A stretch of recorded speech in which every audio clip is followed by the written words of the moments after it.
hazard, right? So we have to be very, very careful about that, right?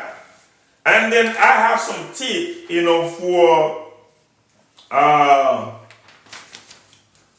for remote workers, like I said, people that work remotely, because we're on TikTok and we're also on YouTube, so that's why I'm kind of just looking here and looking that way as well, right? Some tips, for a remote worker. Remote worker, don't ignore this, right? If you know anyone that's working remotely and then they have to use the headphone or AirPod, right?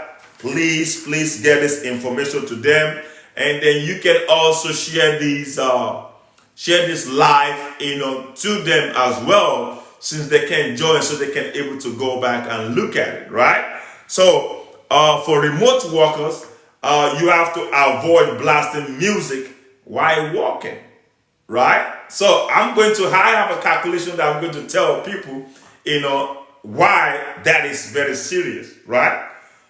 Use soft background, right? Noise instead of loud playlist, right? Check your audio settings and volume limits, right? So let's just go into this, right? Let me quickly give you this for remote workers to know, right? I said avoid blasting music while walking. All right. There's the reason why.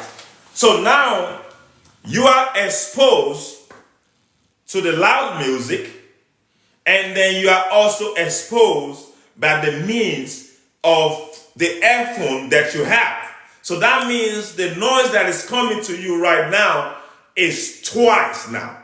The one from your headphone and one from the music, right?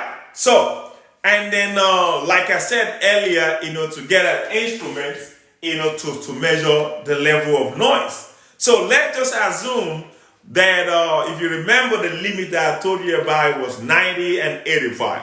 So let's just assume you are exposed to the same amount of noise, right? Let's say 85, right? And then for you to know if you are exposed, you have to take the average. However, if I ask you to take the average of those two noise sources,